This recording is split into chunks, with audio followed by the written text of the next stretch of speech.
Well, hello everyone, and welcome to today's webinar for Community Project Funding Grantees. I'm Randall Mullen with TDA Consulting, and I will further introduce myself and the co-presenters momentarily.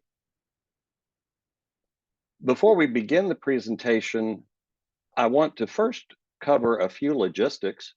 If you participated in prior CPF cohorts, you'll probably know this detail. All participants will be muted during the webinar, so you will participate in listen mode.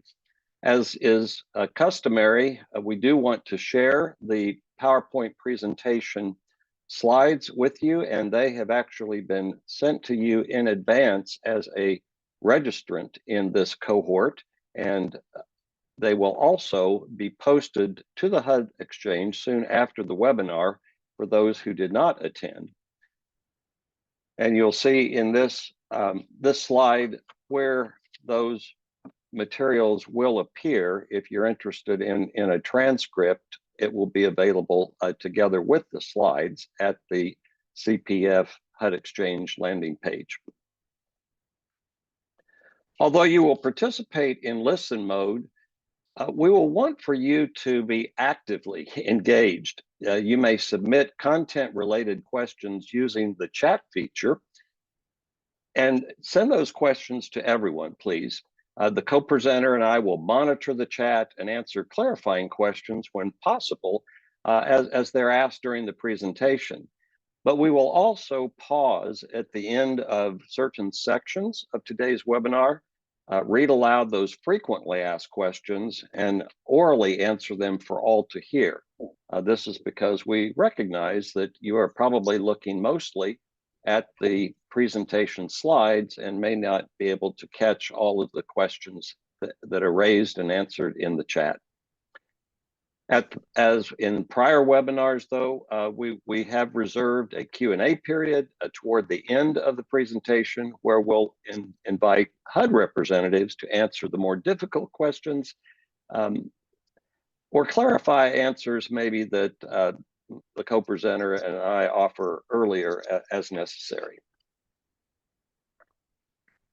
Here is the agenda that we'll follow today. As I mentioned, it will begin with introductions, followed by an overview of the cohort, a general description of the project narrative section, and it will cover format as well as discuss specific content, project descriptions, metrics, timeline and status, and proposed subrecipients.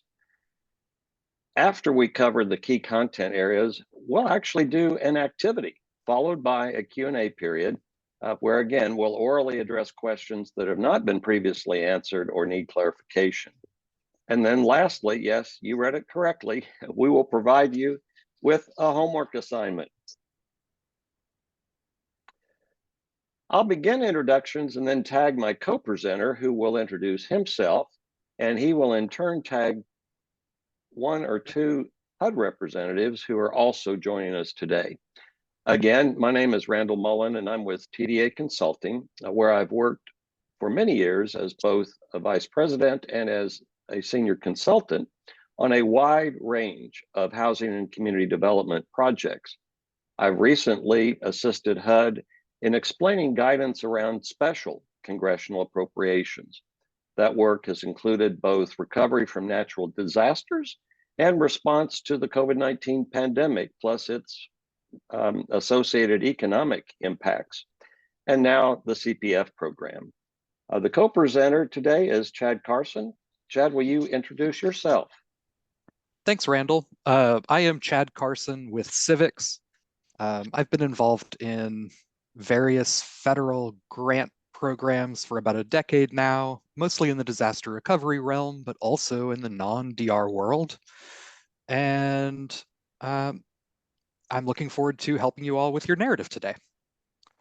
So let me then introduce Ramel Calderwood with HUD. Hi, everybody. Thank you so much, Chad. My name is Ramel Calderwood. I am one of the CPF, that's Community Project Funding, grant officers. I cover the states of Alaska, Oregon, and Washington. And I'll be here answering questions related to the narrative. And unfortunately, my colleague Connor is not able to join. Okay, thank you for explaining that detail. Rommel, we're very glad to have you with us today. This CPF cohort is assembled to provide specific guidance that will assist you in completing in a satisfactory manner all of the necessary grant materials. You were invited to join this cohort based on an award of a CPF grant. And this session 1 today will specifically assist you with the completion of the required information that begins to provide what's needed to permit the execution of your grant agreement, and then turn attention to the initiation of your project. Your cohort will learn today about project narrative, and then you will attend 3 additional sessions, each at 2-week intervals, and they'll cover, as noted here, budget, environmental review, and the necessary forms which your community must complete as part of the HUD required grant materials.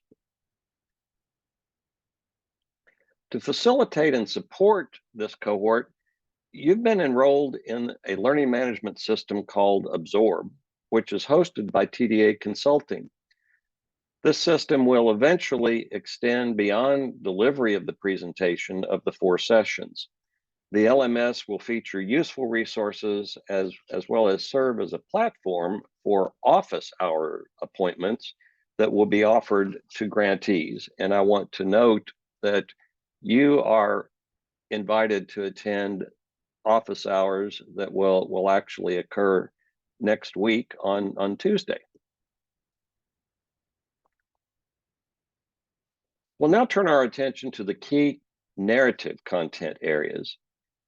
I previewed this agenda earlier and now want to offer a few more details specifically regarding what you see here, the project description. And Chad will cover the other areas, and we'll actually pause after I cover the project description, given that there is a lot of content that relates to that particular first content area. Now, if you're just starting to complete the grant materials, or maybe you've been working on them a while, you'll probably realize that there's no prescribed format for the project narrative. It's understandable that you might get stuck along the way. All the required content will cover several typewritten pages. However, HUD recognizes that you begin with essentially a blank page, and that itself can be a challenge for either sharing information accurately or just simply realizing you're starting and you have to type characters onto the page, or maybe you're completing the necessary project description and aren't sure that it is ready to be called finished. Our best advice is to refer, of course, to the CPF instructions, including those that appear in the CPF grant guide. It details the required content, and you may also refer to the standard form used for federal grant applications, that is the SF 424, and you may use this presentation as an outline for drafting your narrative section. The graphic appearing on this slide, as well as the presentation Chad and I are delivering, it follows an outline structure that you may adapt for your project narrative. Again, it's not a prescribed format, but you'll find it useful, particularly if you haven't started yet. Those who have already begun maybe recognize that the outline closely aligns to the CPF grant guide for your awards. Okay, we'll now discuss the detailed content of the project description, beginning with the narrative, which will include the name, address, purpose, and then key details. A satisfactory project description begins with the seemingly simple task of identifying your community project's name.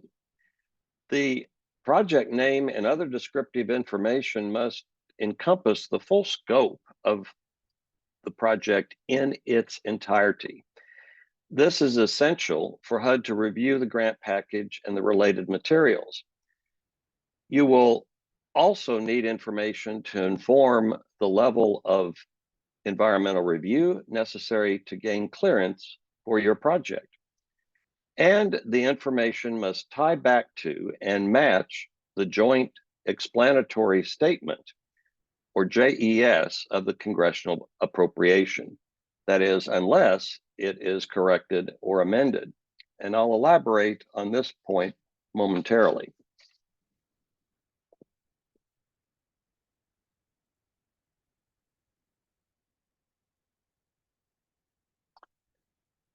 Because there are literally thousands of these community project funding grants since Congress resumed appropriating funds for these purposes, the description must precisely identify the project location.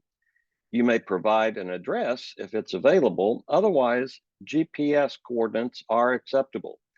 You'll see in this example that we've planted a stake in the center of Washington, D.C. Its coordinates appear here and may actually be recognized by HUD representative with us today. You're also encouraged to include a map depicting the site of the project if that enhances your project description. The narrative must also clearly describe the project purpose. This may be as simple as a one-sentence summary describing what your project seeks to accomplish. However, in all cases, you must absolutely use language from the project scope as it appears in the congressional record, that is, as part of the JES. For example, if the JES described construction of Gateway Plaza in your community, the narrative should also describe the proposed appropriation of funds for construction of Gateway Plaza. HUD has provided these examples of acceptable purpose statements appearing in submitted grant packages. The Community Foundation of Illinois will construct 12,000 square feet of community center in Peoria, Illinois. The City of Omaha will launch a Main Street revitalization program renovating the facades of historic storefronts on East Main Street. And the town of Gatlinburg will create an updated stormwater management plan.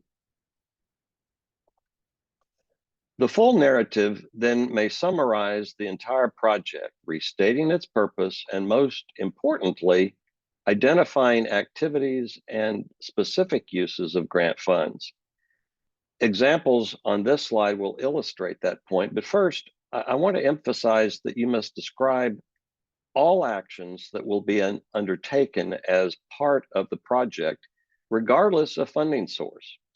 HUD recognizes that many projects will benefit from other sources of funding which contribute to that full scope and impact of your project. As such, this content area comprises the bulk of the narrative. What are these examples that appear toward the bottom of the slide? Affordable rental housing, capacity building, clearance and demolition. They're common activity categories for a wide range of housing and community development projects. Use such activity categories as they'll be helpful in the setup of your project in HUD's DRGR Management Information System once your grant agreement is signed and can be spent. When you finish drafting the project narrative, we advise you to sit back and ask yourself these three questions, which cover topics of potentially significant content. One, did you include the congressional award language in your project description? Two, what pre-award costs, if any, are you seeking to reimburse under the grant agreement? And then three, was a federal environmental review completed prior to starting the project? Now, lastly, I want to mention the possibility of technical corrections to that congressional appropriation. As this slide states, if the JES has an error, or if the project is substantially changed since announcement, some projects will require technical correction. You should discuss any such issues with the grantee name, project name, or description with your grant officer. If a technical correction has been made, describe that change that was made, including the specific change and the reason it was needed. Okay, that's it for the project narrative part of this presentation. Before I turn the remaining parts of the project narrative to Chad, we'd like to pause and see what questions might have been frequently raised, and Chad and I will try to answer them to promptly respond to you. We're, again, mindful that you may have been paying attention more to what is appearing on the screen than in the chat. What have been some of the questions we've received so far, Chad? It looks like we've only received one so far from Kelly Omlid. And Kelly asked, if you've already completed and submitted your environmental review, do you need to attend the environmental review cohort session? And I would say that the answer to that question probably is it depends, but as a piece of advice, having worked on these grant programs in the past, you could have submitted your environmental review and maybe even gained clearance, but there's always the possibility that your project will change, and you might benefit from attending that environmental review session to learn about what circumstances might alter the view that HUD takes toward your environmental review that you have submitted. All right, and we've got a few more that I think we can address at this juncture. Okay. Scott Benjamin asks, how can we find the JES language related to our project? If I'm looking at the correct document, it's over 1,600 pages long. Yes, that is correct. And the slides that you've received do have a hyperlink that I'll call to your attention. It's this link right here. And what we urge you to do is, where you are obtaining that part of the congressional record, pay close attention to the fiscal year. Your grants are in fiscal year 23, and you will see for that congressional appropriation in fiscal year 23 under the CPF program, the page numbers, or range, I should say, and you will need to download the PDF file that is several hundred pages long, and then follow the instruction of navigating or advancing in the document to where the page numbers begin to identify CPF grantees receiving funds under fiscal year 23. They are listed in alphabetical order by state, and you then have to go page by page. Romel's grantees, some of them are in Alaska, so they wouldn't have to go many pages into the document. But for those, say from Virginia, it would be necessary to essentially page down through numerous pages before you actually find your particular grant. You can, unfortunately, you can't easily search that file because it is an image, and so that's why HUD has included the page range that covers a table that then lists the full set of what in some instances is a few hundred grant awards. And Randall, it looks like Ramel wants to chime in, has his hand raised. Go right ahead, Ramel. Yeah, thank you, Chad. So just to make it maybe a little simpler, so grantees should have received their grant award package, and that includes the grant award letter. And that grant award letter has your JES project description, along with some other information. But the JES project description for your project is going to be on that award letter. Very good. And that's a more assured way of making certain that the project description you provide corresponds directly to what appears in the JES.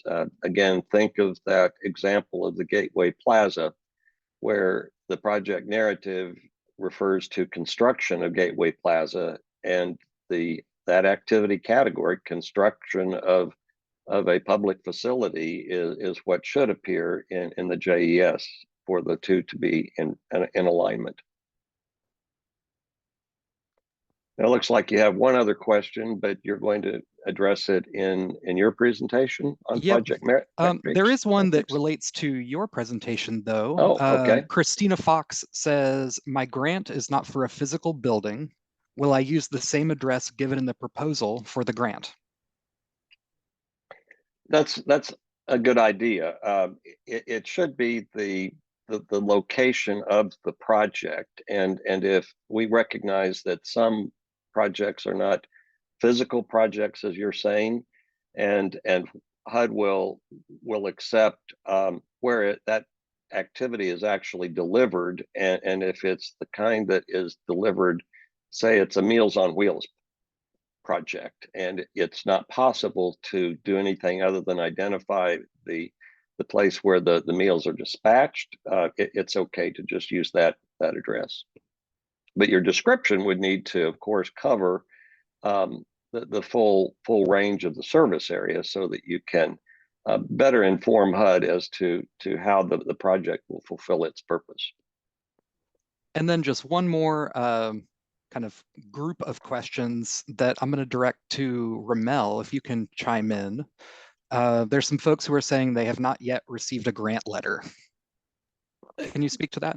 Yeah, thanks, Chad. So that's a very common issue, unfortunately. So HUD did email the grant award package for fiscal year 2023 grantees in early March of 2023. Obviously, if you didn't receive it, for various reasons, it may have been sent to the wrong person, may have been sent to the person who's no longer there. So unless we're notified that you didn't receive it, we won't know to send it to the right person.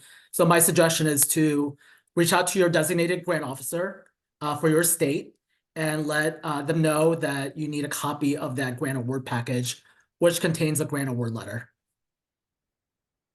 Hopefully that answers the question. Okay, Chad, if there are no other questions, I will turn the remaining part of project narrative content to you. Great. And I will acknowledge there are other questions on here, but we will get to them at the end of the presentation during Q&A. Let me get my sharing going.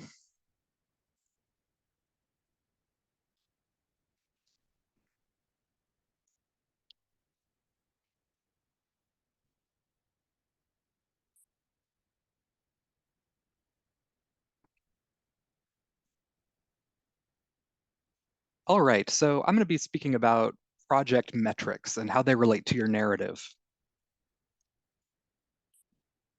So all projects in CPF funded projects need to have clearly stated goals and outcomes. You'll need to incorporate that into your narrative. And you really have a lot of latitude to define these as makes best sense for your project. You want them to be quantifiable, so you can demonstrate at the end of the project that you've completed your objectives and goals. And just a few examples: hold 6 community meetings to gather feedback on a city plan, or construct 10 miles of walking paths, or train 60 small business owners. Really anything that speaks to the completion of your project and is quantifiable can be a good goal to incorporate into your project. And again, you all know best, so this is largely left in your hands. Now we're going to go through some regulatory items that you may want to address in your narrative. So the first one is Section 3, and the Section 3 performance measures. Now, CPF grantees have to comply with Section 3. It's a provision of the Housing and Urban Development Act of 1968. And in very broad terms, it covers projects where housing rehabilitation, housing construction, or other public construction projects are receiving federal funds. And it directs grantees to make their best efforts to hire local disadvantaged workers and disadvantaged businesses. When you receive your grant and start working in DRGR, which is the reporting program for this grant funding source, you'll have to put in an estimated number and then actual numbers as you progress through the project of Section 3 labor hours. Specifically, we're looking at the number of total labor hours for the project, the number of Section 3 labor hours, and the number of targeted Section 3 labor hours. Now, you don't have to incorporate these values into your narrative, but it would be a good idea to identify if your project is subject to Section 3 because it's a covered project, and how you plan on complying with Section 3. It doesn't need to be super detailed, but it's helpful to touch upon this in the narrative. At the bottom of the slide, there's a link to HUD's DRGR guidance on reporting Section 3 labor hours. It can be a good jumping off point for learning more about your obligations as a grantee related to Section 3. The next regulatory matter to talk about is the Build America, Buy America Act, BABA. This will not apply to most grantees. It requires that all building materials, iron, steel, manufactured products that are used in federally funded infrastructure projects are produced in the USA unless you have a waiver. And fortunately, HUD has a general waiver for fiscal year 2023 grantees, waiving BABA requirements. So BABA will only become a concern if, one, you have a covered project, which are these infrastructure projects listed in the blue box on the right, and two, if you anticipate getting funding in the 2024 grant cycle or beyond, or if you're using other federal funds in your project. Because if you're funded only with CPF 2023 funds, you can take advantage of that waiver. And just to state again, this only applies to infrastructure projects as defined in BABA. At the bottom, we've got the BABA Quick Guide from HUD that is specific to CPF. It's a great resource if you think your project might need to comply with BABA. Now we're going to run through timelines, project timelines, and project status. This is a critical part for your narrative, both to explain what's going on with your project and to help your grant officer understand how they can best assist you. You want to incorporate into your narrative the current project status. We understand that there are projects right now that span the entire lifespan of a project, from concept to implementation all the way to completion. So you want to define where your project is in that project lifespan. Is it still in the ideas phase with no agreement signed? Is it in the procurement phase where you're hiring contractors and vendors? Or perhaps construction is already underway? If construction is underway, especially if construction is underway, you need to make sure that you're complying with the environmental requirements that I'm going to cover just briefly in the next slide.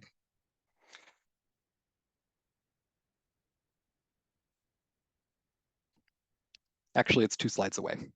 So for here, you also want to incorporate your start and completion dates for the project. And these are estimations at this point. We recognize this is your best guess based on the information that you have now. So we understand that these are estimates, but your narrative does need to have that start date and end date. So here's the environmental slide I was referencing. You also want to include your project's, the status of your project's environmental review. All the projects in this program must adhere to the environmental review requirements in NEPA, the National Environmental Policy Act. So incorporating into your narrative, you want to explain what steps you've taken towards environmental clearance. If you haven't taken any yet, that's totally okay. If your project hasn't begun or you haven't hit what they call a choice limiting activity or choice limiting action. But the most important thing to do here is convey where the project stands with respect to environmental clearance and get in touch with your grant officer and regional environmental officer to discuss next steps for your project's environmental clearance. Now, just briefly, all projects in this program will require some type of environmental clearance. It might be simply certifying that your project is exempt if it's a planning type project, or it could be more intensive if you are doing a project that's turning dirt and doing construction. Here we have a link to the HUD OEE environmental staff that you can click. I'm going to go through that page at the end of the presentation as well. That'll show you and give you good contact information for your environmental officer. The last narrative area I'm going to cover are proposed subrecipients. If you plan on subgranting any of your funds to another organization, a unit of local government or a nonprofit, that is likely a subrecipient relationship. And if you are going to use subrecipients, if you plan to use subrecipients, you need to include that in your narrative. You need to provide a justification for why the project is best implemented using subrecipients and describe what everyone's going to be doing, what the role is of the grantee that you're going to retain, and describe the role of each subrecipient. Describe which tasks and functions belong to each organization. And now it's time for an activity.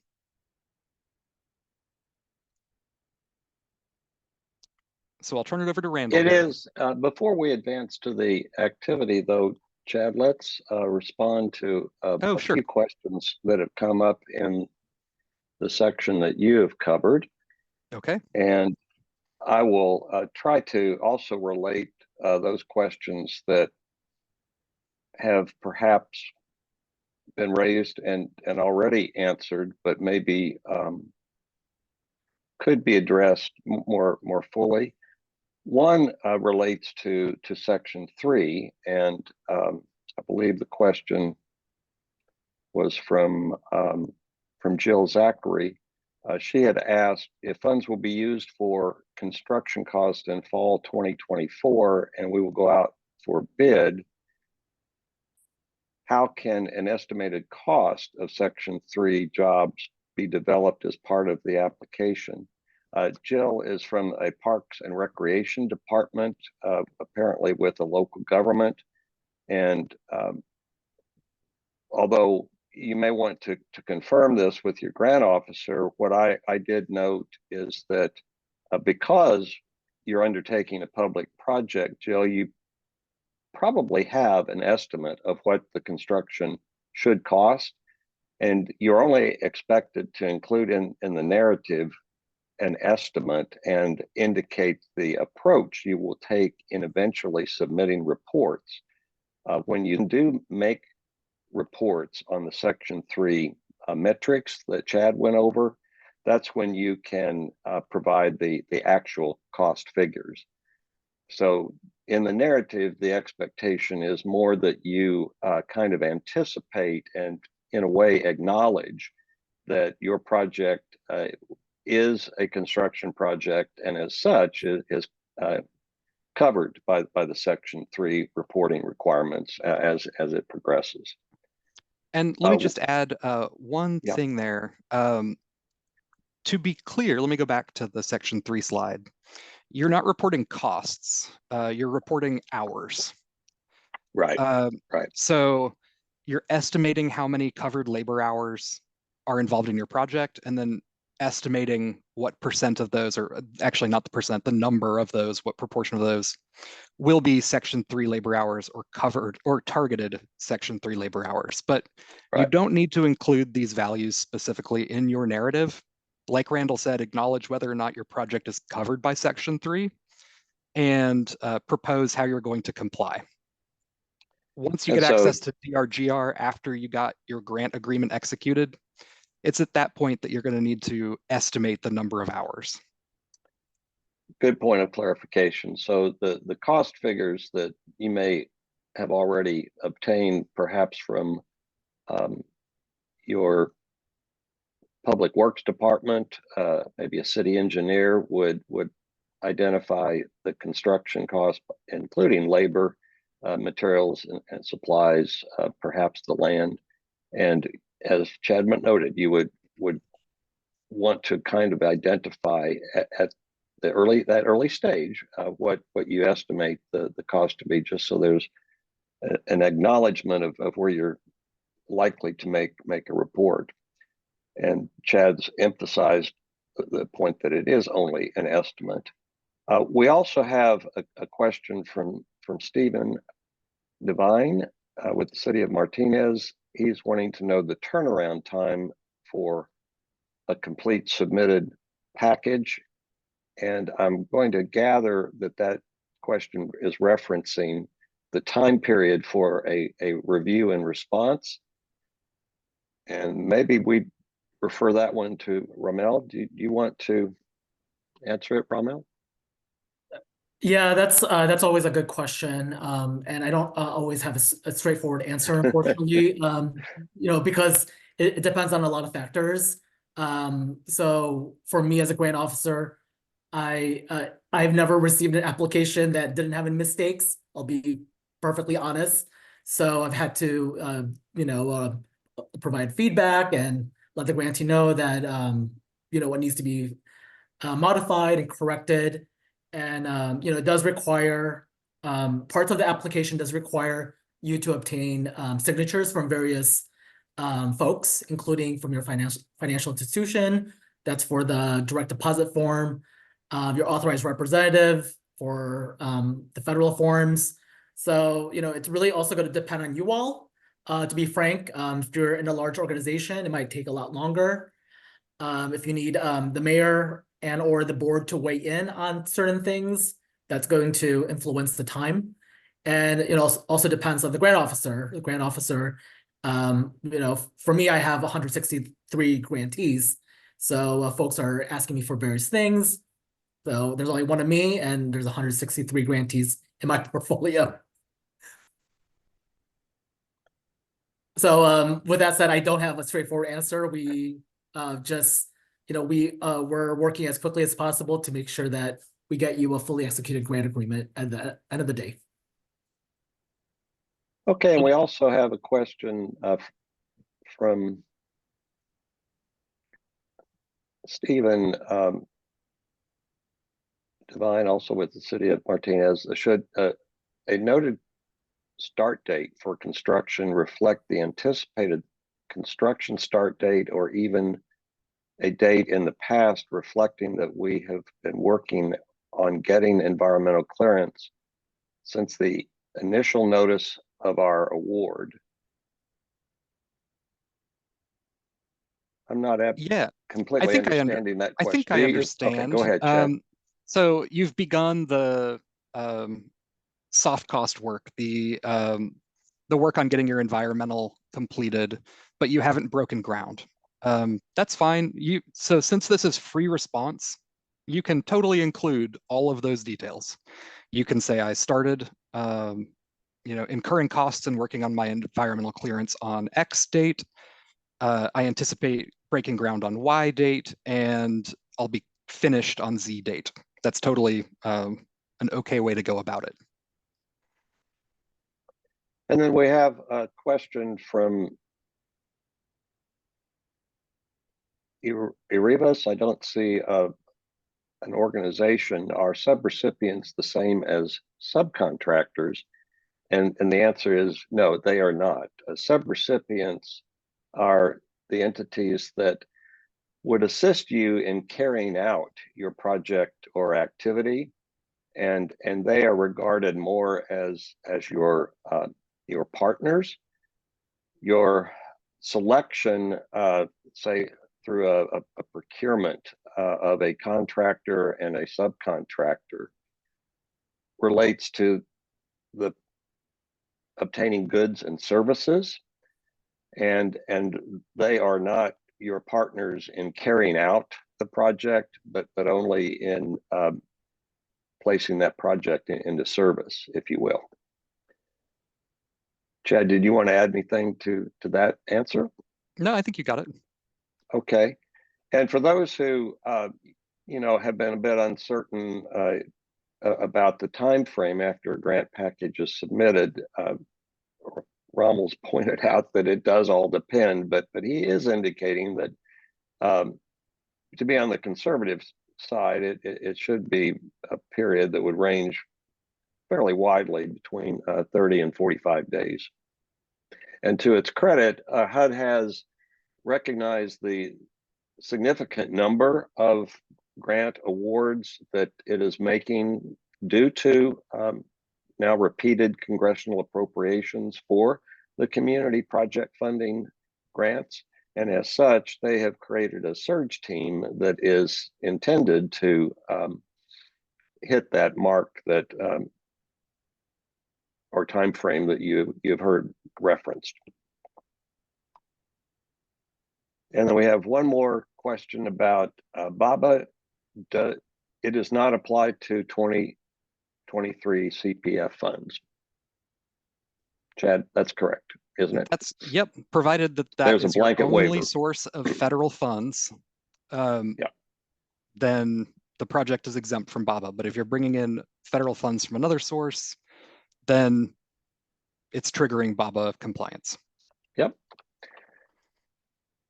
Okay, I think that is all the questions that we received since you began your presentation, and it now can be time for the activity. So all right, activity you may time. advance the slide. Appearing on this slide is a sample project description. As I explained earlier, a grantee's project description should identify the exact activity, entire scope, sources of funding, and other details which tie back to the congressional appropriation. The column on the left identifies what I'll refer to as a fish hatchery project. It's commonly referred to as Bertram's Gardens.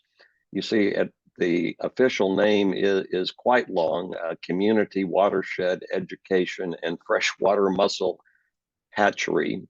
I'll refer to it for the sake of this activity as the Fish Hatchery Project, and the organization that's awarded the funding is doing business as Bertram's Garden. The grantee has written a project summary that you appear toward the bottom of this screenshot from their application, which incidentally we have modified to protect their identity. But the highlighted part reads, led jointly by the John Bertram Association and the Partnership for the Blue River Estuary, the project will design and construct a new watershed education and restoration complex on previously acquired land for Bertram's Gardens. And then it identifies the location. And what's important here to note is that they have sought to completely describe the narrative, indicating who the organization is, what they will, the purpose of their project, which is to design and construct this new complex, an educational and restoration complex. And they've indicated that that complex will be built on previously acquired land at Bertram's Garden. The center column is a page from the congressional record where we've similarly taken a screenshot of the section of awards that list the CWEFM hatchery, what I am again calling the fish hatchery project, and the award to the John Bertram Association in the amount of $2 million. The congressional record in that the first column of that excerpt from the congressional record contains the JES. And what does it say? It indicates that Congress has appropriated funds for land acquisition. So the third column, or the far right column of this slide, poses the question of what is the appropriate grantee action in this case? And you see there are three choices that appear in red. A, Bertram Gardens could simply submit the project description as is in their grant application. B, they could contact the grant officer for guidance. Or C, they could request that a member of Congress intervene. Those are your three choices. We ask that you pretend like you are a representative of Bertram's Gardens and you are facing this issue and you're deciding what is the correct course of action. So we're going to now launch a Zoom poll and you can let your choice be known.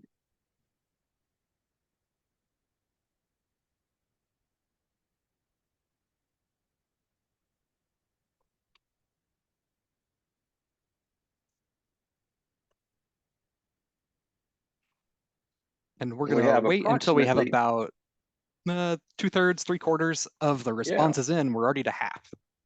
Yeah, and there are roughly 80 participants, as you see, so we're pretty close. Some are indicating that they would submit the project description as is with the grant application. Others are indicating that they would contact the grant officer for guidance. All right, we made it to 75%, so we're going to call it here. And the answer most commonly provided is? Looks like most people chose B, contact a grant officer for guidance, though we still got 28% saying A, submit project description with grant application. Okay, so let's stop sharing the poll and look at this next slide, which reveals the correct grantee action. And again, there were just to summarize the brief discussion, we determined that the narrative of Bertram's Gardens project is complete.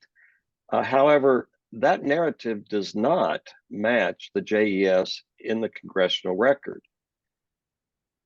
Because HUD must execute grants in accordance with the congressional intent conveyed through the grantee's name and project description in the JES, action is necessary to correct the discrepancy in respect to how the funds will be used. The intent of Congress is to provide that $2 million for land acquisition, whereas the Bertram Gardens application refers to constructing the educational complex at the fish hatchery on land that it was previously acquired. So as such, the correct answer is to contact grant officer for guidance.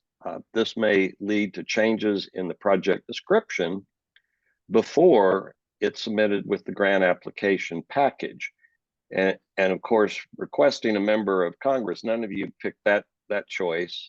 That would only complicate things, and it very well may be that this is simply a case where in the intervening time between when the community sought support of a member of Congress to sponsor the grant, that they received a donation.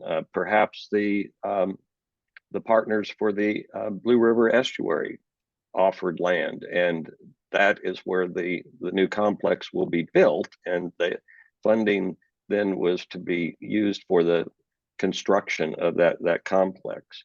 So consequently, the correct action is for Bertram Gardens to contact their grant officer for guidance in the matter and determine whether a technical correction, an amendment, or some other form of change is necessary. All right, Chad, are there any questions in the chat that tie to the activity that we need to address? No, none that tie to the activity. And we do have a final Q&A period. So if we haven't gotten to your question, we will. So we wanted to jump into going over some resources that are available for you. I will put these links in the chat as soon as we are finished with the slide and we'll get on to Q&A. And I just want to show you what is available out there for you. So let me share my other screen. So the first resource we have here is the list of grant officer assignments. So if you're not sure who your grant officer is, they are assigned by state. So you can see on the left, you got your states, and then who your CPF grant officer is, and it also has your regional environmental officer identified. So this is the latest, greatest list. Some of these assignments have changed since the program launched, but you've got all the you have the contact information. Oh, thank you, Kathleen. I realized she let me know that I wasn't sharing the right screen. So here's the contact information I was speaking of. This is the latest and greatest assignment list. The next resource is the CPF program website. Oop. Looks like my link didn't work. Hold on just 1 second.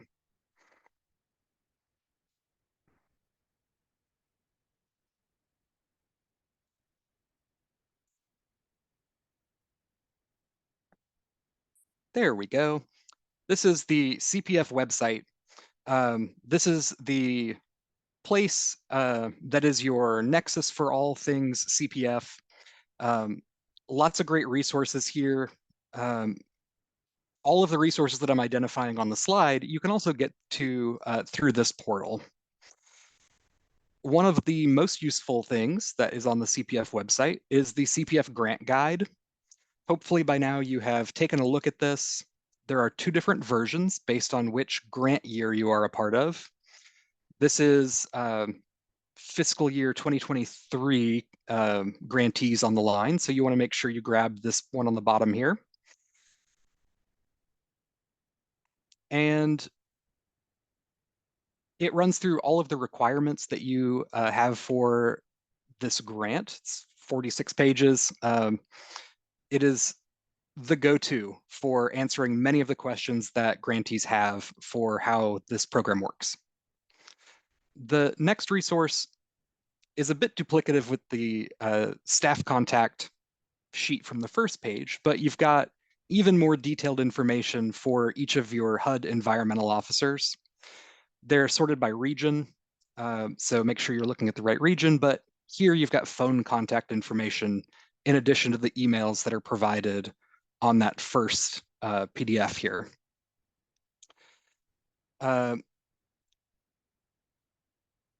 The last resource that I want to go over is the HUD Ask a Question service.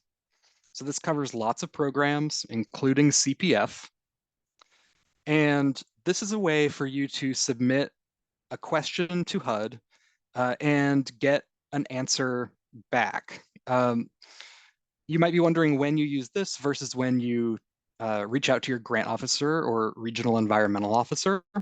We like to say that if you just need a one-off question from a discrete ask, like just a singular ask, a singular question, this can be a good way to get a quick answer.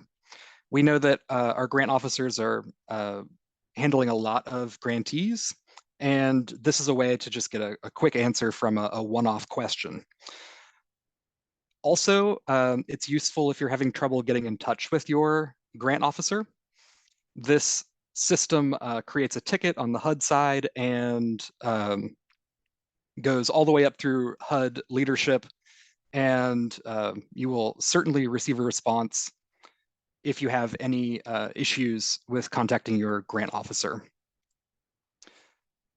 The last item, let me go back to sharing my slide deck.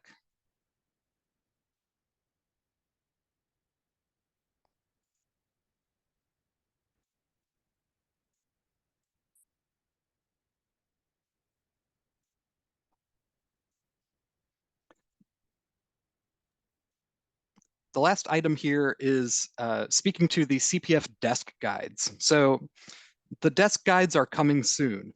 We are developing the desk guides to address the concerns that grantees bring up to us in these cohort sessions. So all the questions that you're dropping in the chat, we really appreciate it. We're taking note of those. We're answering them live, but we're also feeding them into creating a useful resource for you that will be eventually on the CPF website. So that's that piece. And Chad, before you advance that slide, I did want to emphasize that number 5 is viewed as a help desk. And consequently, if you are having difficulty making contact with your grant officer, you can, as we've tried to stress, escalate your need to make contact by indicating it. So in the AAQ, we realize it's not as direct a vehicle as you might like. HUD is seeking to, again, add grant officers and support staff to improve the ability to and capacity to handle the increasing number of grants.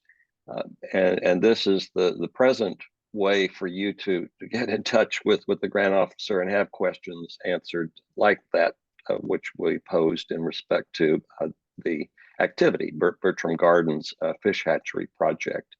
I also did place in the chat the landing page link that is shown there in case you do not have the slides that were sent to you.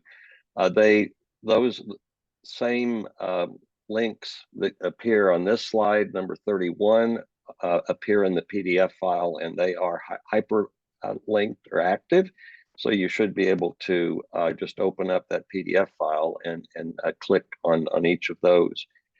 And then we did have a question that I think maybe was triggered when you showed fiscal year 22 and fiscal year 23 guides, and the question was, will HUD be administering grants that are awarded under fiscal year 24? And I believe the answer to that question is yes, but we're not there yet.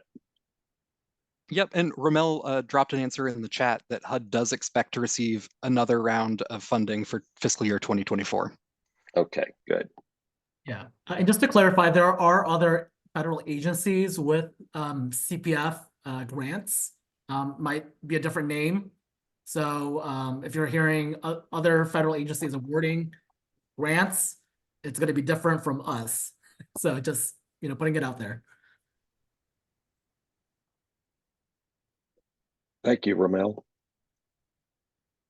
Okay, we're now ready for an open period of questions and answers. And given that we have almost a half hour left, we'll be happy to address further questions, maybe at a greater level of detail. I also want to repeat what I had mentioned earlier. Chad mentioned that you can, of course, direct your questions within the AAQ, especially if it's, as he said, a one-off question. But there will be an opportunity for you to attend an office hours on the topic of project narrative next Tuesday.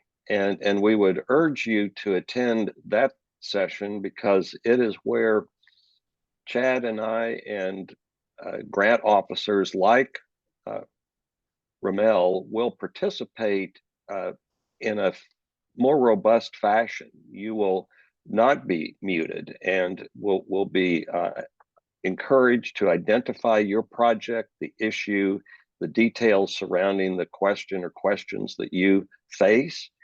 And then we'll call on you. You will be allowed to ask follow-up questions, and we'll essentially discuss your issue and try to get to a resolution. So that's a real valuable opportunity. It's also a 90-minute session.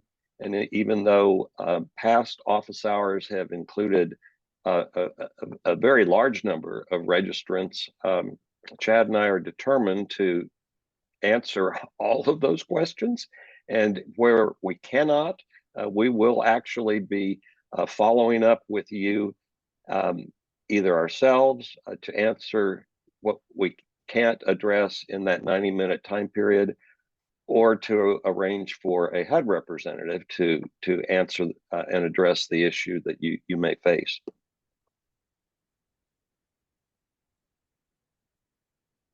Are there any other questions that have come in since you went over the resources, Chad? Well, there's one from earlier, from Brielle Acevedo, who says, our CPF award is for an affordable housing construction loan. The project has a closing deadline set by the tax credit authority. If CPF funds are not available prior to the closing date, can we bridge with another source and then apply CPF funds? Or would I then change my narrative to support a project with a later closing date? Thank you. Ramel, do you want to try to answer that question? I hate to defer to my can't response, but I do say that you would need to reach out to your grant officer and have a discussion with them because I don't know your project description. I'll be honest.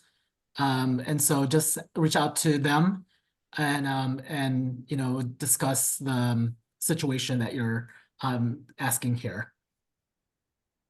I'm sorry if that's not helpful. And I'll note as well that what you're raising actually is kind of a budget question, and that is the topic of the next session that will occur in this series. And there will be other HUD representatives in attendance for that session, as well as specialists in the area of environmental review in the third session.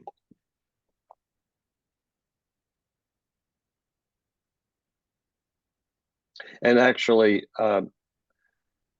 Ramel, we encountered a similar question in one of the prior office hours. I'm not going to attempt to answer it here, but again, that's a place where, or occasion where you could provide a little more detail, and we could ask you clarifying questions to try to get at a better, not maybe a certain answer. You'd still want to check, as Ramel said, with your grant officer, but there will be 3 or 4 grant officers from different states participating in the office hours, along with 1 or 2 other HUD officials. So there's a better prospect that, given the extra time and format, as well as the variety of grant officers who've maybe encountered your issue, you could potentially get a more full answer.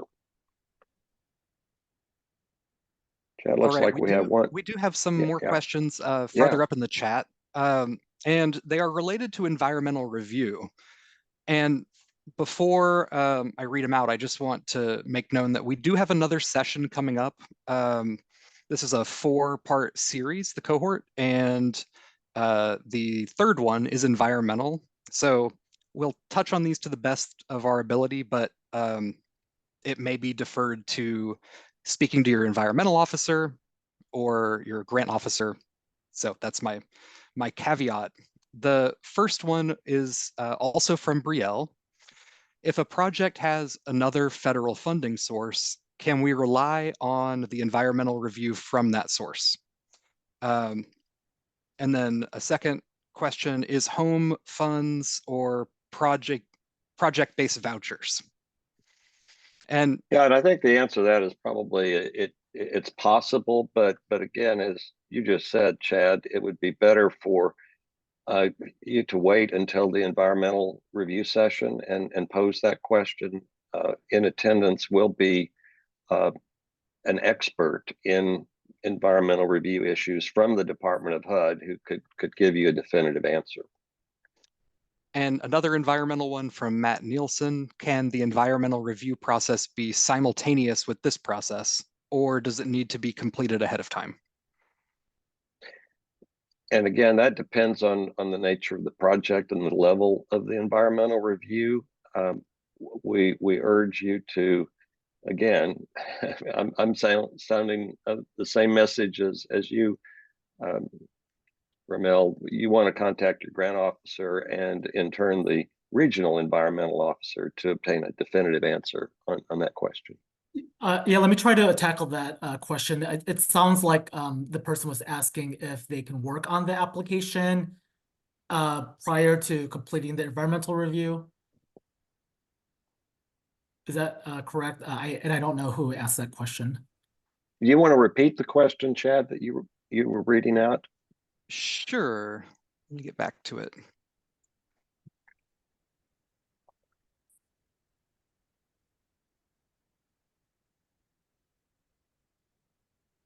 Apologies, the list of questions has grown long. The question was, can the environmental review be simultaneous with this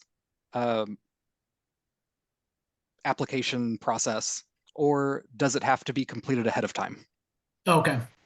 So so basically the question is, does the environmental review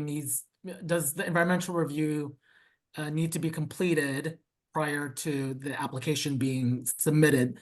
The answer is no. They can be worked on concurrently. So it's going to get tricky here because you can work on and submit your application materials to HUD, your grant officer, for the review and HUD's approval, and then your authorized representative would then receive the fully executed grant agreement. So depending on what your CPF line items entail, so if they include hard costs such as construction, you do need to have your environmental review to be completed before approved and certified. And then you would then be given access to DRGR. That's our vouchering system. And then you can then draw down funds for your approved project budget. But back to the question, yes, you can work on your application materials, and I do encourage my grantees to do that because their environmental review, sometimes does take some time, and so they shouldn't have to wait for the environmental review to be completed before they can start their application materials, and that also does take time. So recommend you to work on your application. Thank you for offering that added detail, Ramel. We have a question, Chad, I think that you could best answer. It's from Kali Omild. If we are renovating a public building, in parentheses, she writes, a senior center, we would be required to follow BABA requirements, question mark. Okay, so there's two questions we have to answer on this. The first one is, are you going to be receiving any other federal funds that are not from 2023 CPF? If the only funds you're receiving, federal funds you're receiving for the project, are 2023 CPF, then you've got a waiver from BABA requirements. You don't have to worry about it. Now, if you are going to have other federal funds in the project, you need to look at, is your project considered a covered infrastructure project under BABA? And a public housing senior center, I believe it would be subject to BABA. But again, it all has to do with those funding sources as the starting point of the question.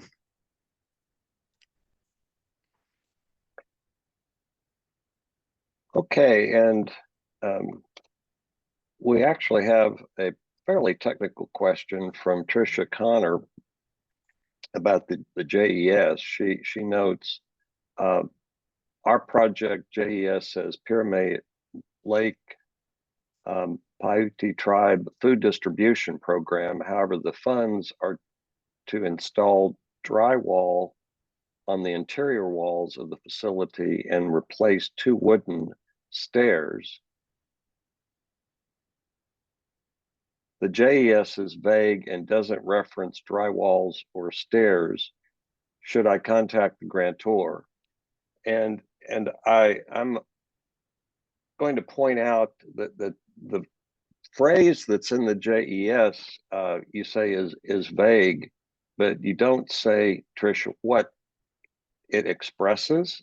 And I think we would need clarification, or your grant officer, if that's what you meant to type, would need that information. This is probably one of those questions that would be better answered in the office hours session. And I'm going to confirm the date and time momentarily, if I can navigate away from Zoom here to give you all that information. But it's would probably be an easy answer if there is a reference in your JES to the project name and grantee, as you describe here, the Pyramid Lake Tribe Food Distribution Program, and the JES is referring to a public service, if you will, that involves or could cover the distribution of food. Whereas if, on the other hand, your JES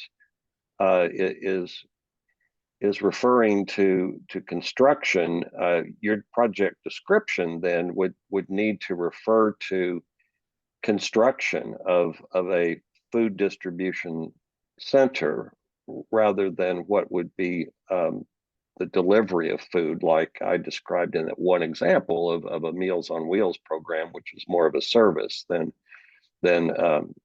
construction of the facility.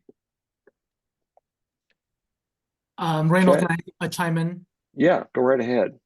So that's definitely a question that we got a lot from grantees, that the JES project description is vague. That's a that's a really great point, and we asked that same question too. So HUD does not receive copies of the applications that were submitted to the congressional sponsor, whoever, your senator or your congressional member who's sponsoring your grant. So what I tell my grantees, is to evaluate the JES project description. In this case, it's pretty vague and broad. So as long as the project is accomplishing, the intent of your congressional sponsor, that would be, for me, sufficient. And so in this case, food distribution program. And so as long as your CPF grant is being used for that program, I think that would be fine.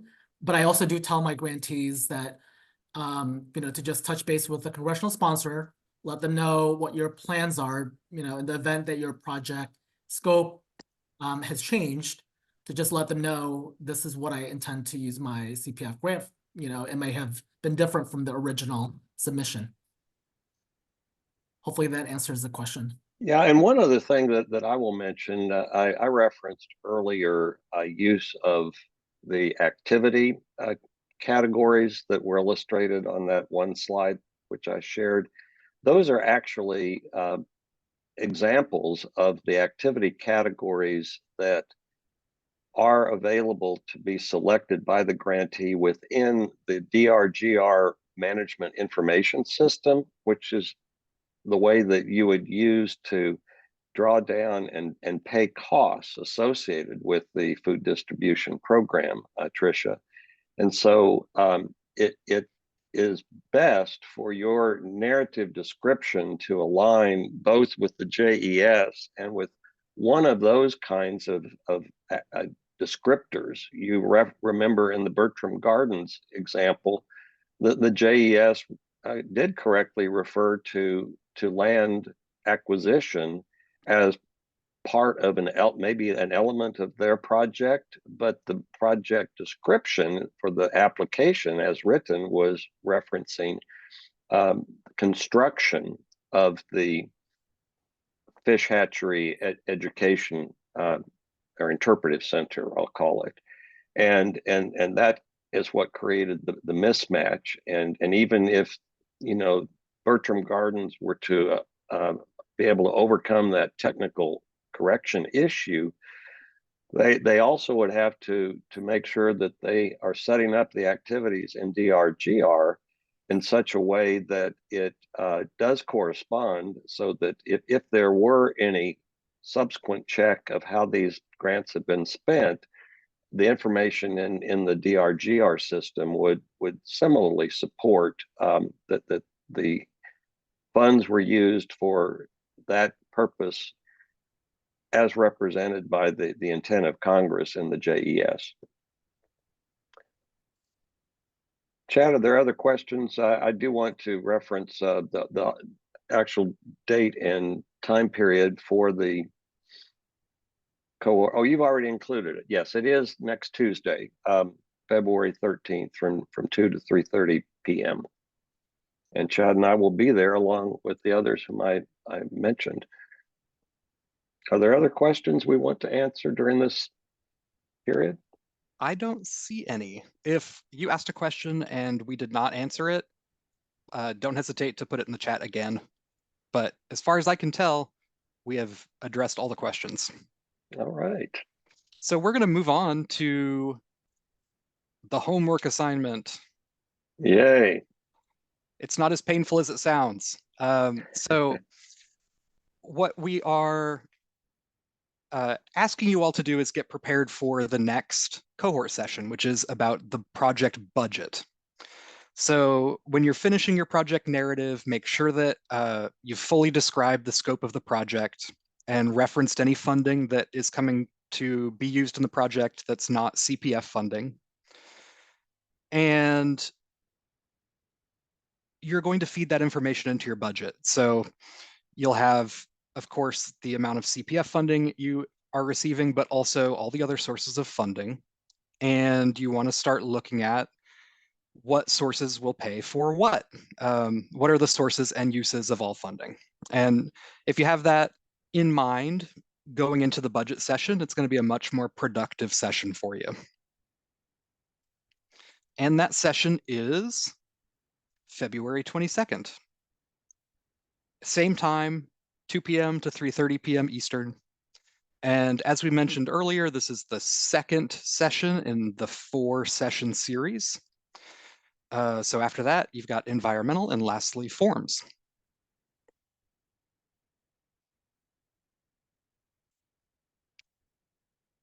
Here you've got our contact information, Randall's email address, and mine. Don't hesitate to reach out if you have any questions about the cohort. We are happy to help. And last thing are evaluations. So we aim for these cohort sessions to be a useful tool for you to complete your CPF narrative. And we always want to do better. So please complete the evaluation on how this cohort went. You'll receive an email after the presentation from cohorts@tdainc.org with a link to fill out your eval, or you can scan that QR code that's on the screen right there. And before we close, we do have one more question from Chris Heenan, who is asking, do you have a sample budget spreadsheet? And the answer is no. However, there will be examples shared during the next session on budget, and what was depicted in that image is consistent with what will be provided. And actually, I'll give you a little preview. The members of the TDA consulting team who are presenting on the topic of budget will be sharing with you examples and then giving you a homework assignment, which not surprisingly includes producing what is referred to in that session as a sources and uses budget. And it is pretty straightforward, but it maybe would help those of you complete a budget in a fashion similar to how Chad and I have sought to help you complete the project narrative by looking at something more than just a blank sheet of paper.